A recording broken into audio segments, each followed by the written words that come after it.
নারায়ণগঞ্জের আলোচিত ৭ খুনের মামলার বিচার ১০ বছরেও শেষ না হওয়ায় স্বজনদের ন্যায় বিচার পাওয়ার অপেক্ষা বাড়ছে। বিচারিক আদালত ও হাইকোর্টের রায়ের পর দণ্ডাদেশের বিরুদ্ধে আসামিদের আপিলের ৫ বছর হয়ে গেছে। শুনানি এখনও শুরু হয়নি। আপিলের শুনানি শেষ করে দ্রুত হত্যাকাণ্ডে জড়িত ব্যক্তিদের শাস্তি নিশ্চিতের দাবি জানিয়েছেন স্বজনরা। ২০১৪ সালের ২৭ এপ্রিলের আলোচিত ওই ঘটনায় ১০ বছর পূর্ণ হচ্ছে আজ শনিবার। সন্তান হত্যার বিচার দেখার অপেক্ষায় প্রহর গুনতে গুনতে মারা গেছে নিহত সিরাজুল ইসলামের বাবা মনির হোসেন। জামাতা হারানোর শোক নিয়ে পৃথিবী ছেড়েছেন কাউন্সিলর নজরুল ইসলামের শ্বশুর শহীদুল ইসলাম। এখন সন্তান হত্যার বিচার দেখে যেতে পারবেন কিনা তা নিয়ে সংশয় প্রকাশ করলেন নিহত তাজুল ইসলামের বাবা আবুল খায়ের। গত বৃহস্পতিবার সিধিরগঞ্জের মিঝিমিঝি এলাকায় নিহত কাউন্সিলর নজরুল ইসলামের বাড়িতে বসে তিনি বলেন, সরকারি দলের লোক ও সরকারি বাহিনী দিয়ে এতগুলো মানুষকে হত্যা করা হয়েছে। এ হত্যাকাণ্ডের বিচার সম্পন্ন করা শুধু নিহত ব্যক্তিদের পরিবারের চাওয়া নয়, এটি সারা দেশের মানুষের চাওয়া। কিন্তু বেঁচে থাকতে এ মামলার রায় কার্যকর দেখে যেতে পারবেন কিনা জানেন না।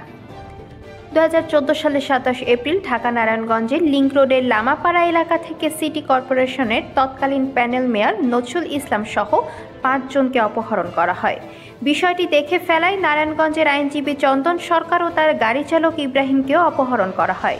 ৩ দিন পর শীতলক্ষা নদীতে ৭ জনের লাশ পাওয়া যায়। ওই ঘটনায় হওয়া ২ মামলায় ২০১৬ সালের ১৬ জানুয়ারি ২৬ জনকে মৃত্যুদণ্ড ও ৯ জনকে বিভিন্ন মেয়াদে কারাদণ্ড দেন নারায়ণগঞ্জের আদালত। রায়ের বিরুদ্ধে হাইকোর্টে আপিল করেন দণ্ডিতরা। আপিলের রায়ে ১৫ আসামির মৃত্যুদণ্ডাদেশ বহাল ও অপর ১১ আসামির দণ্ড পরিবর্তন করে যাবজ্জীবন কারাদণ্ড দেওয়া হয়। এছাড়া বিভিন্ন মেয়াদে কারাদণ্ডাদেশ পাওয়া ৯ আসামির দণ্ড বহাল থাকে। মৃত্যুদণ্ড বহাল থাকা আসামিদের মধ্যে রয়েছেন র্যাব ১১ এর সাবেক অধিনায়ক লেফটেন্যান্ট কর্নেল তারেক সাইদ মোহাম্মদ, সাবেক company commander major Arif Hossain, lieutenant commander M Masud Rana এবং সাবেক কাউন্সিলর ও আওয়ামী লীগের বহিষ্কৃত নেতা নূর হোসেন।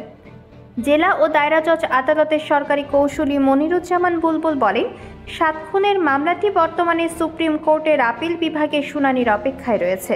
নিহত কাউন্সিলর নজরুল ইসলামের স্ত্রী ও মামলার বাদী সেলিনা ইসলাম বলেন, ৭ খুনে মারা যাওয়া মানুষগুলো শুধুই স্মৃতি। যারা মারা গেছেন তারা তো কবরে আল্লাহর কাছে চলে গেছেন। যারা জীবিত আছেন এই প্রতিকূল পরিস্থিতিতে কিভাবে বেঁচে আছেন সেটা কাউকে বলে বোঝাতে পারবো না। কষ্টে বুকটা ফেটে যায়।